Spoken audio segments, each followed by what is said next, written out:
2 கப்பல்களை இப்ப அலோவ் பண்ணது வந்து உண்மையிலேயே நமக்கு மிகப்பெரிய ஆறுதல். அவங்க வந்து சரி போனா போகுது, பழைய நண்பன். அரசு வந்து இது இன்னும் வந்து சிக்கல் வந்துருச்சு அப்படின்னா, $200 ஒரு பேரல் வந்துச்சு அப்படின்னா, நமக்கு வந்து பெட்ரோல் வந்து ஒரு 150 ரூபா 170 ரூபா லிட்டருக்கு வரும். டீசல் வந்து 92 ரூபா இருக்கிறது வந்து எப்படி பார்த்தாலும் 140 150 ரூபா வந்துடும். கேஸ் வந்து அது நேற்று அவங்க அங்கே போயிருக்க வரைக்கும் அமெரிக்கா பலம் வாய்ந்தது, இஸ்ரேல் அதிபலம் வாய்ந்தது, அவங்க ஒன்றும் டச் பண்ணவே முடியாது அப்படின்ற இருந்த மாயை வந்து இன்னைக்கு விலகிருச்சா. இந்தியா வந்து அஜிஜோ இப்படி போச்சே, நம்ம என்ன பண்ணுன்னு தெரியாம தத்தளிச்சுக்கிட்டு இருக்கு. அப்ப நம்ம அவரு மாட்டிக்கிட்டது எப்ஸ்டீன் ஃபைல் மூலமா மாட்டிக்கிட்டது தான் எல்லாம் சொல்லிட்டு இருக்காங்க. ஈரானோட அதிபர் பேர் இல்ல, ரஷ்யாவோட அதிபர் பேர் இல்ல கிம் ஜாங் உன் அப்படின்னு ஒருத்தர் இருக்கிறாரு, அவர் பேர் ஏன் இல்ல? பேர் இருக்குல்ல. டீல் பண்றதுக்கு ப்ராஸ்டியூட் இடத்துல போய் நீ டீல் பண்ண போற. அப்போ ஒரு நாடு ஒருத்த வந்து ப்ராஸ்டியூஷன் நடத்திக்கிட்டு இருக்கான், அவன் இடத்துல போய் டீல் பண்ண போறேன்னா இப்ப நீ யாரு? ஸோ ஹர்முஸ் ஜலசந்தி ரொம்ப முக்கியமானது, உலக பொருளாதாரத்துக்கு முக்கியமான இடம். ஒரு மிகப்பெரிய ரவுடி வந்து இதை நீ க்ளோஸ் பண்ணாத, நான் உன்னை அடிச்சு போடுவேன் அப்படின்னா அதை திருப்பி அடிக்கிறதுக்கு அவன் வலிமை வேணும்ல. அந்த வலிமை ஈரான் இருக்கு. கடல்ல வந்து போறதுக்கு ஃபாஸ்ட் போட்னு ஒன்று இருக்கு. அதுல வந்து ஆள் இல்லாத துப்பாக்கி, ஆள் இல்லாத ராக்கெட் ரெண்டுமே வச்சிருக்காங்க. அவன் வந்து ப்ரோக்ராம் போட்டுட்டு அனுப்பிச்சு விட்டா அது பாட்டுக்கு படப்படப்படம் அடிச்சுட்டு போகுது. அது எல்லாமே எந்த ரூட்ல வந்து கன்னி வெடி இல்லை, எந்த ரூட்ல கப்பல் போகலாம் வரலான்னு அவனுக்கு தான் தெரியும். அவன் அலோவ் பண்ணா தான் இது வந்து ஒர்க் அவுட் ஆகும் அப்படிங்கிறது. ஸோ ரொம்ப ஸ்ட்ராங்கா இருக்கா. நீ அமெரிக்காவோ யாரு வந்தாலும் இவனை கண்ட்ரோல் பண்ண முடியாது அப்படிங்கிற இடத்துல இருக்கு.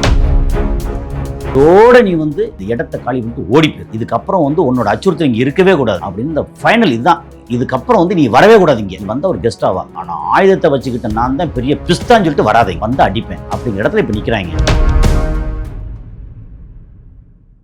ரெஃபெக்ட் நேயர்களுக்கு வணக்கம். இன்று நாம் சந்திக்க இருக்கக்கூடிய சிறப்பு விருந்தினர் உலக செய்தி பகுப்பாய்வாளர் திரு கசாலி அவர்கள். சார் வணக்கம். சார் வணக்கம் கோபி. சார், ஹார்முஸ் ஜலசந்தியை திறப்பதற்காக அமெரிக்காவும் இந்த ஐரோப்பா நாடுகளும் தலைகீழா நின்று தண்ணி குடிச்சு பாக்குறாங்க. ஆனா அவங்களுக்கு வந்து திறந்து விடாத இந்த ஈரான் இந்தியாவுக்கு திறந்து விட்டு இருக்காங்க. எப்படி சார் பாக்குறீங்க? சார், இந்தியாவுக்கு வந்து இன்னைக்கு ஒரு நல்ல செய்தி என்னன்னா 2 கப்பல் அலோவ் பண்ணியிருக்காங்க. இந்தியா இப்போ சைனாவுக்கு திறந்து விட்டுருக்காங்கன்னு சொன்னீங்கன்னா கரெக்டான விஷயம். ஏன்னா சைனாவில் எவ்வளோ கப்பலும் வரலாம், எவ்வளோ கப்பலும் போகலாம். சைனாவுக்கு எந்த ரெஸ்ட்ரிக்ஷன் கிடையாது. ஏன்னா சைனா தான் முதல்ல இருந்தே இந்த பிரச்சனை ஆரம்பிக்கிறதுக்கு முதல்ல இருந்தே ஈரானுக்கு முழுக்க சப்போர்ட். ஓகே, நம்ம வந்து ஈரானுக்கு எதிராக இருந்தோம். இப்போ இந்த 2 கப்பல் அலோவ் பண்ணதே வந்து நான் நினைக்கிறேன் ரொம்ப பெரிய விஷயமா நினைக்கிறேன். ஏன்னா ஈரானுக்கு எதிராக நம்ம இந்தியா என்ன பண்ணோம், நம்ம என்ன பண்ணாரு, இஸ்ரேலுக்கு போனார், பாலஸ்தீனர்களுக்கு கண்டனம் தெரிவித்தார். அதுக்கப்புறம் இவங்க வந்து பிப்ரவரி 28 அந்த ஸ்கூலில் பெருந்தலைகள்லாம் போட்டு தள்ளி ஒரு 168 குழந்தைகள் இறந்தாங்க, 12 டீச்சர்ஸ் இறந்தாங்க. அப்புறம் அயத்துல்லா கமேனி, அவங்க வந்து தெய்வமாக மதிக்கக்கூடிய அயத்துல்லா கமேனி, அப்புறம் 48 பெருந்தலைகள் எல்லாம் போனாங்க. அதுக்கு ஒரு கண்டனம் இந்தியாவிலேருந்து முதல்ல போகலை. அப்புறம் ஹர்மோஸை மூடுறாங்க, நமக்கு அஜிஜோ சோத்தில் விச வச்சுருவாங்களா அப்படின்னு வந்த உடனே வந்து நம்ம டெல்லியில் வெளியுறவுத்துறையிலேருந்து அங்கே அதிகாரி போய் அங்கே அந்த கண்டன புக்கில் வந்து கையெழுத்து போட்டு வர்றாங்க. அப்போது நம்ம பண்ணுறது வந்து ப்ரோ அமெரிக்கன் ப்ரோ இஸ்ரேலியனாக நம்ம இருக்கோம். ஆனால் நமக்கு வந்து ஈரான் வந்து நமக்கு ரொம்ப நெருக்கமான நாடு எப்போ இருந்துச்சு அப்படி இருக்கு இல்லையா. அப்போ நமக்கு வந்து முழுசாக திறந்து விடலை. ஆனால் கெரசின் இருக்குல்ல, அதுக்கான கேஸு கெரசின் இதுக்கான 2 டேங்கர் வந்து அலோவ் பண்ணியிருக்கிறதா தகவல் இன்னைக்கு. அது வந்து நான் ரொம்ப நல்ல விஷயமா பார்க்குறேன். இல்லைனா இப்போ நம்ம ஊரில் வந்து பிரச்சனை வரும். ஓகே, இப்போ இன்னைக்கு இல்லாட்டா கூட நாளைக்கு வருங்கிறத இதை கொஞ்சம் வந்து ஒரு மட்டுப்படுத்தும் அப்படிங்கிறது இது வந்து நல்ல விஷயம். ஆனால் சைனா வந்து முதல்ல இருந்தே அமெரிக்காவோட டீல் பண்ணுறாங்க இல்லையா, எக்ஸ்போர்ட்டு எவ்வளோ பண்ணுறாங்க. நம்ம இந்தியா பண்ணுறதையும் சைனா பண்ணுறதையும் நம்ம கம்பேர் பண்ணி பார்த்துருவோம். இந்தியா வந்து அமெரிக்காவுக்கு எக்ஸ்போர்ட் பண்ணுறது கிட்டத்தட்ட ஒரு 80-90 பில்லியன் US$ அவ்வளோ பண்ணுறான்னு வச்சுங்களேன். அதில் பாதி வந்து இம்போர்ட் பண்ணுறோம். அப்போ நமக்கு வந்து எக்ஸ்போர்ட் வந்து அதிகம், நமக்கு அந்நிய செலவானி அதிகமாக இங்கேருந்து கிடைக்குது. சரி, சைனா என்ன பண்ணுறாங்கன்னா 600 பில்லியன் வருஷத்துக்கு எக்ஸ்போர்ட் பண்ணுறாங்க. நம்ம வந்து இன்னும் 100 பில்லியன் பக்கம், அவங்க 600 பில்லியன் பண்ணுறாங்க. இம்போர்ட் எவ்வளோ பண்ணுறாங்கன்னா ஒரு 140 பில்லியன் 150 பில்லியன் வந்து அங்கேருந்து அமெரிக்காவிலேருந்து இம்போர்ட் பண்ணுறாங்க. அப்போ அவங்களோட அந்நிய செலவாணி ரொம்ப ஜாஸ்தி இல்லை. அவங்க இப்போ ஏதாவது அமெரிக்கா வந்து ஏதாவது பிரச்சனை பண்ணால் அவங்களுக்கு தானே பாதிப்பு ஜாஸ்தி. அதையும் மீறி அவங்க வந்து ஈரானுக்கு அவ்வளோ சப்போர்ட் பண்ணுறாங்க. அப்போ நம்ம ஏன் பண்ணல ஒரு கேள்வி இருக்குல்ல. இப்போ நம்ம நாடு வந்து என்ன அவ்வளோ சொம்பைகளா? இதுக்கு முன்னாடி நம்ம ஈரானுக்கு முன்னாடியெல்லாம் பார்த்தா ஏதாவது ஒரு பிரச்சனை ஈரானுக்கு தான் நம்ம சப்போர்ட்டாக நின்னோம். முக்கியமான காலகட்டத்தில் 2007, 2008 இது மாதிரி பிரச்சனை பெருசாலாம் உலகமே அப்படி தம்பிச்சு நிற்கும் போதெல்லாம் நமக்கு ஈரான் தான் என்ன கொடுத்தாங்க. இடையில வந்து இந்த பிரச்சனை ரொம்ப அவங்க வந்து UN மூலமாக ஈரானுக்கு வந்து சாங்ஷன் பண்ணுறாங்க அப்படின்னா உடனே நம்ம வந்து ஓகே அப்படின்னு சொல்லிட்டு இப்போ 2014 இருந்து வெளியுறவு கொள்கை வந்து நமக்கு என்ன சொல்றது ஒரு மாதிரி நெகட்டிவாக தான் போய்கிட்டு இருக்கு. நம்ம ஜி வந்து வெளியுறவு கொள்கையில தோல்வி அடைஞ்சிட்டாரா? தோல்விங்கிற சொல்ல முடியாதுங்க. அவங்க எப்படின்னா அவங்களுக்கு ஒரு பார்வை. காங்கிரஸ் இதுக்கு முன்னாடி இருந்தது வந்து ஒரு பக்கம் ரஷ்யா, இன்னொரு பக்கம் ஈரான், ஓகே, இன்னொரு பக்கம் பாலஸ்தீன், இவங்களுக்கு ஆதரவாக இருந்தது. ஓகே, ஆரம்பத்தில் அந்த காந்தி வந்து அவர் சுடப்பட்டு இறக்குறதுக்கு முன்னாடி இந்த நாதுராம் கோட்ஸேயா அந்த ஆள் சுடப்பட்டு இறக்குறதுக்கு முன்னாடி இதில் வந்து இஸ்ரேலில் அவங்க பிடிச்ச உடனே இல்லை நம்மளோட ஆதரவு வந்து இவங்களுக்கு தான், பாலஸ்தீனருக்கு தான் அப்படின்னு சொல்லி நாதுராம் கோட்ஸே காந்தியை சுடப்படுறதுக்கு முன்னாடி காந்தி என்ன சொன்னார், அங்கே வந்து அந்த மண்ணின் மைந்தர்கள் பாலஸ்தீனர்கள் அவங்களுக்கு தான் நம்ம சப்போர்ட் பண்ணணும்னு சொன்னார். அதுக்கப்புறம் நம்ம நேருவாக இருக்கட்டும், இந்திரா காந்தியாக இருக்கட்டும், இந்த நம்ம கொள்கையில் வந்து எப்பவுமே நமக்கு நெருக்கமானவங்க இணக்கமானவங்க வந்து பாலஸ்தீனர்கள்.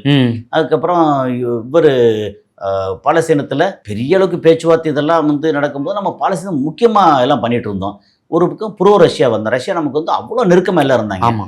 இவர் ஜி வந்ததுக்கப்புறம் அப்படியே தலைகீழ கொள்கை மாறி அமெரிக்காவுக்கு இணக்கமாகவும் இஸ்ரேலுக்கு இணக்கமாகவும். அது தப்பா அப்படின்னு கேட்டால் நமக்கு தெரியாது. வெளியுறவு கொள்கையில் நம்ம வந்து நம்ம பார்வை ஒன்றா இருக்கும், அவங்களுக்கு கிடைக்கக்கூடிய விஷயங்கள் தரவுகளை வச்சு அவங்க பார்வை வேற மாதிரி இருக்கும். நம்ம இந்திய ஒன்றிய அரசோட பார்வை வேற மாதிரி இருக்கும். ஆனால் என்னைக்கு வந்து அது சரியா தப்பான்னு வெளிப்படும்னா இந்த மாதிரி நேரத்தில் நமக்கு பிரச்சனை வந்து நமக்கு நஷ்டம் அதிகமாச்சுன்னா, நம்ம நாட்டுக்கு நஷ்டம் அதிகமாச்சுன்னா நம்மளோட வெளியுறவு கொள்கைகள் தவறானது அப்படின்னு நம்ம வந்து முடிவுக்கு வருவோம். இன்னைக்கு இருக்கிற சூழல்ல நம்மளை விட அமெரிக்கா சைனாவுக்கு தான் ரொம்ப முக்கியம். அப்படிங்கிற இடத்துல சைனா வந்து அமெரிக்காவுக்கு எதிராக ஈரானுக்கு அவ்வளோ சலுகை பண்றாங்க, அவ்வளவு தூரம் சப்போர்ட் பண்றாங்க. அந்த இறந்த குழந்தைகளுக்கு கூட நிதியுதவி கொடுத்துருக்காங்க. அதான் சொல்லுவோம். அடுத்தது இப்போ இந்த 168 குழந்தைகள் இருந்தாங்கன்னா அந்த குழந்தைகளுக்கு நிதியுதவி, அத்தனை கோடி வந்து நிதியுதவி கொடுத்துருக்காங்க. ஸோ அவ்வளவு தூரம் வந்து சப்போர்ட் பண்ணி அவங்களுக்கு ஆறுதலா இருக்கக்கூடிய சைனாவுக்கு அவன் வந்து ஹர்மோஸ் மூடுவானா திறந்து விட்டுருக்காங்க. நமக்கு ஏன் திறந்து விடணும் ஒரு கேள்வி இருக்குல்ல. நீ வந்து இது சொல்லலை, அமெரிக்கா இஸ்ரேலுக்கு கண்டனம் தெரிவிக்கல. அப்புறம் அதுக்கு முன்னாடி இந்த எலெக்ஷன் இந்த அட்டாக் வர்றதுக்கு முன்னாடி ஒரு வாரம் 10 நாளைக்கு முன்னாடி அங்கே இஸ்ரேலுக்கு போய் அவரை வந்து நெத்தனியாவை கட்டி பிடிச்சி அதுக்கப்புறம் அங்கே போய் பேசி அப்புறம் வந்து பாலஸ்தீனர்கள் பண்ணதெல்லாம் தப்புன்னு சொல்லி கண்டனம் தெரிவிச்ச. ஏன் அதுக்கப்புறம் வந்து இவங்க வந்து எத்தனை 1000 பேரை கொன்னாங்க, குழந்தைகளை கொன்னாங்க, அதுக்கு ஒரு கண்டனம். அட்லீஸ்ட் அங்கே வச்சு பண்ண முடியாது, பேச முடியாது. இங்கே வந்ததுக்கு அப்புறமா அது பேசக்கூடாது. ஒன்றுமே இல்லாமல் அப்போ நீ யார் அப்படின்னு கேள்வி வருதுல. அப்போ நம்மளோட வெளியுறவு கொள்கைகள் ஒரு சார்பானவை. அப்போ நமக்கு சரியில்லை. அது நேற்று அவங்க அங்கே போயிருக்க வரைக்கும் அமெரிக்கா பலம் வாய்ந்தது, இஸ்ரேல் அதிபலம் வாய்ந்தது, அவங்கள ஒன்றும் டச் பண்ணவே முடியாது அப்படின்ற இருந்த மாயை வந்து இன்னைக்கு விலகின உடனே இந்தியா வந்து அஜிஜோ இப்படி போச்சே நம்ம என்ன பண்ணுன்னு தெரியாமல் தத்தளிச்சுக்கிட்டு இருக்கு. இதில் நேற்று நம்மளுடைய பிரைம் மினிஸ்டர் அங்கே இருக்கிற பிரசிடென்ட் பெசஸ்கியான்ட்ட ஃபோனில் வந்து பேசினார். இது வெளியுறவுல எல்லாம் நடக்குது. அதே போல வந்து இந்தியாவுக்கான ஈரான் தூதர் வந்து நமக்கு ஆதரவாக தான் சார் பேசியிருக்காரு. எப்பவுமே அதாவது வச்சுக்க மாட்டாங்க. ஆமா ஆமா, இந்தியாவுடைய துன்பம் எங்களுடைய துன்பம், இந்தியாவுடைய மகிழ்ச்சி அப்ப நம்ம ஏன் அவங்களுடைய மகிழ்ச்சி, அதே போல இந்தியா எங்களுக்கு நண்பன் தான் அப்படின்ற போல ஒரு ஆதரவான குரல் இருக்காங்க. கடந்த ஒரு 60-70 வருஷமா நம்ம வந்து ஈரானுக்கு நட்பு பாராட்டியிருக்கோம். ஓகே, கடந்த ஒரு 12 வருஷமா தான் பாராட்டல. அதுல இடையில இப்போ சமீபத்தில் ரொம்ப பாராட்டல், ரொம்ப வந்து அகென்ஸ்டா இருக்கும். அவங்க வந்து இந்தியாவோட மக்களோட துன்பம் எங்களோட துன்பம் அப்படின்னு சொன்னாங்கன்னா அந்த ஈரானோட துன்பம் வந்து நம்ம துன்பமா ஏன் சொல்லல? நம்ம நட்புனா வந்து 2 பக்கம் இருக்கணும்ல. கண்டிப்பா நம்ம ஏன் சொல்லல? அப்ப நம்ம ஜி அவர் வந்து மாட்டிக்கிட்டது எப்ஸ்டீன் ஃபைல் மூலமா மாட்டிக்கிட்டது தான் எல்லாம் சொல்லிட்டு இருக்காங்க. அதுக்கு வந்து நம்மளை வந்து என்ன 4 பேர் இப்போ கரிச்சு கொட்டுவாங்க, இந்த பின்னூட்டத்தில் வந்து இவர் இப்போ எப்போவுமே அப்படித்தான் அப்படிம்பாங்க சொல்லிட்டு போகிறாங்க. பிரச்சனை இல்லை. இந்த எப்ஸ்டீன் ஃபைலு இவங்க பண்ண தவறான ஒரு முடிவு, அதுக்கப்புறம் அனில் அம்பானி அங்கே போய் பேசுனது, இவங்க வந்து இந்த கொஞ்சம் வயசு பொண்ணுகிட்ட தவறான நடந்தாங்க சொல்ல வரல, அதுக்கு எந்த ஆதாரம் கிடையாது. ஆனால் அந்த எப்ஸ்டீன் ஃபைல் இவங்க பேர் இருக்குன்னா உங்கள் பேர் எப்படி இருக்கும் அப்படின்னு இருக்குல்ல. இப்ப அந்த பேர் வந்து ஏன் சைனாவோட அதிபர் பேர் இல்ல, ஈரானோட அதிபர் பேர் இல்ல, இல்ல இவரோட அதிபர் பேர் இல்ல, நம்ம ரஷ்யாவோட அதிபர் பேர் இல்ல, இல்ல கிம் ஜாங் உன் அப்படின்னு ஒருத்தர் இருக்கிறாரு, ஆமா அவர் பேர் ஏன் இல்ல? உங்க பேர் இருக்குல்ல. இப்ப நீங்க வந்து டீல் பண்றதுக்கு ஒரு ப்ராஸ்டியூட் இடத்துல போய் நீ டீல் பண்ண போற. அப்போ ஒரு நாடு இன்னொரு நாட்டுல டீல் பண்றதுக்கு ஒருத்தர் வந்து ப்ராஸ்டியூஷன் நடத்திக்கிட்டு இருக்கான், அவன் இடத்துல போய் டீல் பண்ண போறேன்னா இப்ப நீ யாரு? அந்த கேள்வி வந்துருச்சுல்ல. இப்போ ஏகப்பட்டது அதை வச்சே இங்கே மிரட்டி கடைசியில் காரியம் சாதிக்கிறாங்க. இன்னைக்கு என்னாச்சு? அவன் அடிபட்டு கிடக்கான் இஸ்ரேல். நம்ம நிலைமை என்ன? இதுக்கப்புறமா நம்ம திருந்துவோமா? ம். ஒரு விஷயம் இருக்குல்ல, ம். நமக்கு வந்து அமெரிக்காவுக்கு நம்ம பண்ற எக்ஸ்போர்ட் இருக்குல்ல, அது மூலமா அந்நிய செலாவணி ரொம்ப முக்கியம்தான். ஆனா அதை மீறி சப்போஸ் அமெரிக்கா இல்லை, நம்ம என்ன வீழ்ந்தா போயிடுவோம். இதை வந்து அமெரிக்கா இல்லைன்னா வேற பரவலா வந்து வேற இடங்களுக்கு கொடுக்க போறோம். ம். ம். எப்பவுமே ஒரு நாட்டை மட்டும் நம்பி நம்ம இருக்க முடியாது. அதனால இப்போ நம்மளுடைய வெளியுறவு கொள்கை தவறா இருக்கு. ஆனா அதே நேரத்தில் 2 கப்பல்களை இப்போ அலோவ் பண்ணது வந்து ம். உண்மையிலேயே நமக்கு மிகப்பெரிய ஆறுதல். ஓகே. அவங்க வந்து சரி போனா போகுது, பழைய நண்பன். பழைய நண்பன். ம். ஆமா, அதாவது இந்திய ஆ, அரசு வந்து நமக்கு இப்ப சரியா இல்ல. ம். ஆனா எல்லா நிலைகளிலும் இந்திய மக்கள் வந்து நமக்கு ஆதரவா இருக்காங்க. ம். எல்லாம் பார்ப்பாங்கல்ல, ஓகே. இருக்காங்க. அதனால இந்தியா எங்களுக்கு வந்து நட்பு நாடு, ம். இந்திய அரசு வந்து கொஞ்சம் விலகி நிக்குது ம். அப்படிங்கிறது தான் அவங்களோட பார்வையுமே. ம். ம். அதனால நமக்கு வந்து ம். ரொம்ப மோசமா பண்ண மாட்டாங்க. ம். ஆனா சைனா அளவுக்கு நமக்கு ஃப்ரீடம் விடுவாங்கன்னு விட மாட்டாங்க. விட மாட்டாங்க. சரி, இப்போ இந்த ஹார்மோஸ் ஜலசந்தின்றது உலக பொருளாதாரத்துக்கு ஒரு இதயமாவே இருக்கு.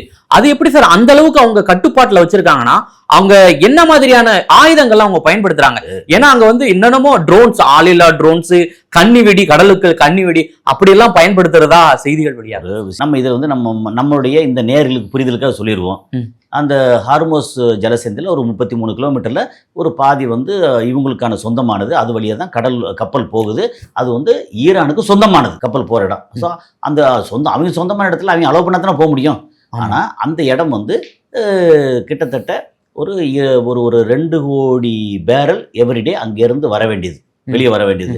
அப்புறம் ஏகப்பட்ட கப்பல்களில் குறைஞ்ச ஒரு ஐ திங்க் 10, 15, 20 கப்பலில் வந்து தினந்தோறும் இங்கேருந்து உணவுப் பொருள், வீட்டு உபயோகப் பொருள் ஆரம்பித்து ஏகப்பட்ட பொருட்கள் அரபு நாடுகளுக்கு போக வேண்டியது. அது இல்லாமல் யூரியா அங்கே வந்து மேனுஃபேக்சர் பண்ணக்கூடிய யூரியா வந்து பேஸ் பெட்ரோலியம் ப்ராடக்ட் தானே.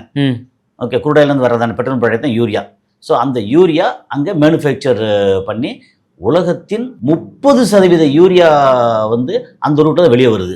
ஓகே. அப்போ இன்னொன்று, நமக்கு குரூடாயில் எப்பவுமே சொல்லணும், குரூடாயில் இல்லைன்னா நம்ம வந்து பைக் ஓட்ட முடியாது, கார் ஓட்ட முடியாது, இண்டஸ்ட்ரி கொஞ்சம் ஸ்டாப் ஆகும், எல்லாம் நிற்கும். ஆனால் விவசாயம் விளைச்சல் குறைஞ்சிரும் யூரியா இல்லைன்னா. அந்த யூரியா விவசாயம்னா நம்ம வந்து இங்கே கோதுமையாக இருக்கட்டும், இங்கே நெல்லாக இருக்கட்டும், வெஜிடபிளாக இருக்கட்டும், கரும்பாக இருக்கட்டும், கீரையாக இருக்கட்டும், எல்லாத்துக்கும் வேணும்.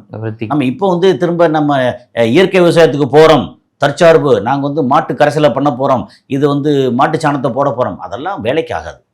நமக்கு வந்து அக்ரிகல்ச்சரில் சொல்லுவோம் ப்ரொடக்ஷன் ப்ரொடக்டிவிட்டி. ஒரு ஏக்கரில் முன்னாடி வந்து ஒரு 15 குவிண்டால் இது நெல் எடுத்தாங்கன்னா இப்போ வந்து 20, 25, 30 குவிண்டால் எடுக்கிறாங்க. அப்படின்னா இந்த மக்கள் தொகை பெருசாக போக போக ஓகே நமக்கு வந்து இப்போ பட்டினி இல்லாமல் இருக்கும், அரிசி கிடைக்குது. இதே இது நீங்கள் 30 வருஷத்துக்கு முன்னாடி, 40 வருஷத்துக்கு முன்னாடி இந்த மாதிரி அரிசி சோறுங்கிறது வந்து கனவாக இருந்துச்சு. ஆனால் அன்னைக்கு மக்கள் தொகை எவ்வளோ இருந்துச்சு? இப்போ தமிழ்நாட்டில் இன்றைக்கி 8 கோடி பேர் அப்படின்னா அன்னைக்கு வந்து 4 கோடி பேர், 3.25 கோடி பேர் தான் இருந்தாங்க. அப்போ வந்து அரிசி சோறு கனவாக இருந்துச்சு. இன்றைக்கி அந்த அரிசி சோறு வந்து எல்லாருக்கும் கிடைச்சிருக்குல்ல. அதுக்கு என்ன காரணம்? இந்த விவசாயத்தில் நடந்த புரட்சி. அதுக்கப்புறம் நமக்கு தப்போ ரைட்டோ இந்த மாதிரி யூரியா மாதிரி டிஏபி, பொட்டாஷ் இதெல்லாம் வந்து போடுறோம் பார்த்தீங்கல்ல. இதெல்லாம் போட்டு நம்ம வந்து ப்ரொடக்டிவிட்டி அதிகப்படுத்தியிருக்கோம். எல்லா மக்களும் பசி இல்லாமல் இருக்காங்கல்ல. இப்போ அந்த யூரியா வந்து வரத்து நின்றுச்சுன்னு வச்சுக்கோங்க. இன்றைக்கி நம்ம கையில் வந்து ரேஷனில் இதில் கடைகளில் இங்கே எல்லாத்துலையும் ஸ்டாக் இருக்கும், ஓகே தான். இப்போ விளைச்சல் வந்து இது ஒரு சைக்கிள். இப்போ இன்றைக்கி வந்து இத்தனை மில்லியன் டன்னு இல்லை இத்தனை கோடி டன் வந்து விளையணும். விளைச்சல் இப்போ இந்த வருஷம் குறைஞ்சிருச்சு, இருக்க ஸ்டாக்கை நம்ம வந்து சாப்பிட்ருவோம். அடுத்து 6 மாதம் கழிச்சு, 1 வருஷம் கழிச்சு, 1.5 வருஷம் கழிச்சு நமக்கு வந்து சாப்பாட்டுக்கு அப்புறம் திண்டாடுவோம். அப்புறம் இம்போர்ட் பண்ணுறது எங்கேருந்து பண்ண முடியும்? ஏன்னா இந்த யூரியா எல்லா இடத்துலையும் தட்டுப்பாடு வந்துடும்ல, அப்படிங்கிற அந்த பிரச்சனை. ஸோ ஹார்மோஸ் ஜலசந்தி ரொம்ப முக்கியமானது, உலக பொருளாதாரத்துக்கு முக்கியமான இடம். ஓகே, அது வந்து அவங்க இதில் இருக்குது. சரி, அதை வந்து ஒரு மிகப்பெரிய ரவுடி வந்து இதை நீ க்ளோஸ் பண்ணாத, நான் ஒன்று அடிச்சு போடுவேன் அப்படின்னா அதை திருப்பி அடிக்கிறதுக்கு அவன் வலிமை வேணும்ல. கண்டிப்பாக அந்த வலிமை அவங்ககிட்ட இருக்குது. இப்போ ஈரான்ட்டு இருக்குது. நிலத்திலேருந்து மிசைல் அனுப்புகிறான். அப்புறம் கடலில் வந்து போகிறதுக்கு ஃபாஸ்ட் போட்னு ஒன்று இருக்குது. இந்த ஃபைபர் போட் இருக்குல்ல, அதில் வந்து ஆள் இல்லாத துப்பாக்கி, ஆள் இல்லாத ராக்கெட் ரெண்டுமே வச்சுருக்காங்க. அவன் வந்து ப்ரோக்ராம் போட்டுட்டு அனுப்பிச்சி விட்டா அது பாட்டுக்கு படப்படப்படம் அடிச்சுட்டு போகுது. ஓகே, அது இல்லாமல் கன்னிவெடிங்கிறது லேண்ட் மைனாக இருக்கும். அப்புறம் வந்து கடலுக்குள்ளே இருக்கிற அண்டர் வாட்டர் மைன், அதெல்லாம் அது 3-4 வகையான கன்னிவெடி இருக்குது. அது டீட்டெயில் எல்லாம் ஆல்ரெடி வந்து நிறைய எல்லாம் தெரிஞ்சிடும் இருக்குது. அது இல்லாமல் இப்போ முக்கியமாக ஒன்று வச்சுருக்காங்க, ட்ரோன் சொல்கிறீங்கல்ல, மேலே போகிற ட்ரோன் ஷாகிது 129, 136, 149 ப்ளஸ் வந்து வேறு வகையான ட்ரோன்லாம் பார்த்துருக்கோம். ஓகே, தண்ணிக்குள்ளே பேட்டரி ஆப்ரேட்டட் நீர்மூழ்கி ட்ரோன் போய்கிட்டு இருக்கு. அது ப்ரோக்ராம் பண்ணி விட்டுச்சா ஒரு 100 மீட்டர் பெர் செகண்ட் அதோட ஸ்பீடு. ஓகே, அது போய் தாக்கும். அப்போ தாக்கு என்ன ஆகும்? ஒரு 2-3 ட்ரோன் வந்து ஒரு கப்பலை கீழே வந்து ஓட்டையை போட்டுச்சுன்னா என்ன ஆகும்? கப்பல் வந்து ஒரு மாதிரி பிரச்சனை வந்துடாது. அதனால இங்க வந்து அவன் கையில அத்தனையும் வச்சிருக்கான். அவனுக்கு தெரியும் இந்த ஹர்மோஸ்ல அவனோட அந்த ஸ்ட்ரெயிட் இருக்குல்ல ஜலசந்தி, அந்த இடத்துல எந்த ரூட்ல வந்து கன்னி வெடி இல்லை, எந்த ரூட்ல கப்பல் போகலாம் வரலான்னு அவனுக்கு தான் தெரியும். அவன் அலோவ் பண்ணா தான் இது வந்து ஒர்க் அவுட் ஆகும் அப்படிங்கிறது. ஸோ ரொம்ப ஸ்ட்ராங்கா இருக்கா. நீ அமெரிக்காவோ யாரு வந்தாலும் இவனை கண்ட்ரோல் பண்ண முடியாது அப்படிங்கிற இடத்துல இருக்கு. இப்ப சார் தொடர்ந்து பாத்தீங்கன்னா அமெரிக்கா குறிவச்சு ஈரானுடைய ஆயில் வளங்கள் மேல குண்டு போட்டுன்னு இருக்கு, தொடர்ந்து தாக்குதல் நடத்திருக்கு. இது இப்படியே நீண்டா அமெரிக்காவுக்கு என்ன மாதிரியான விளைவுகளை ஈரான் கொடுக்கும்? இப்போ ஈரான் வந்து நேரடியாக அமெரிக்காவில் போய் தாக்க முடியாது, தூரம். ஆனால் இப்போ இடையில வந்து பார்த்தா ஒரு 10-11 கிலோமீட்டர் தூரம் போகக்கூடிய ஐசிபிஎம் டெஸ்ட் பண்ணதாக வேற போட்டிருக்காங்க. அது வந்து பொய்யான செய்தி நிறைய வேற வருது.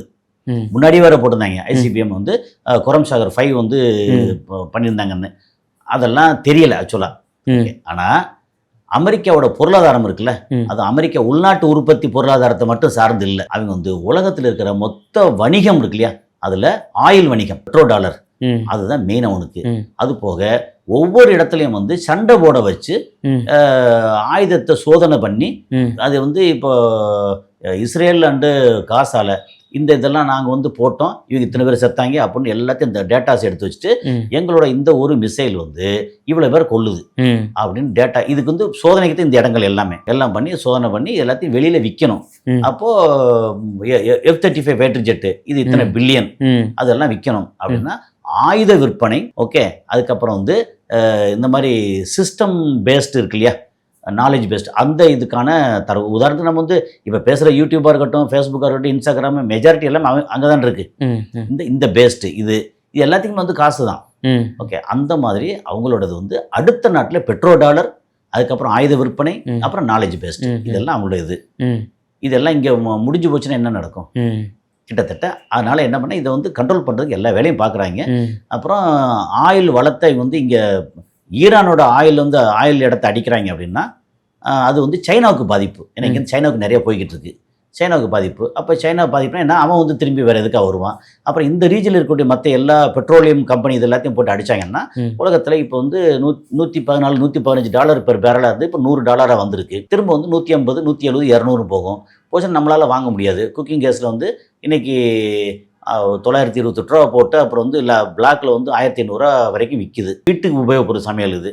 நார்மலாக இதுவே வந்து கமர்ஷியல் வந்து 115 ரூபா ஏறி 2000 தாண்டி போயிடுச்சு. அது வந்து 3000-4000 போகும். இது இன்னும் வந்து சிக்கல் வந்துருச்சு அப்படின்னா, அதாவது $200 ஒரு பேரல் வந்துச்சு அப்படின்னா நமக்கு வந்து பெட்ரோல் வந்து ஒரு 150 ரூபா 170 ரூபா லிட்டருக்கு வரும். ஆமா, டீசல் வந்து 92 ரூபா இருக்கிறது வந்து எப்படி பார்த்தாலும் 140-150 ரூபா வந்துடும். கேஸ் வந்து 2000 வரும், வீட்டு உபயோக கேஸ். கமர்ஷியல் கேஸ் 5000 வரும்.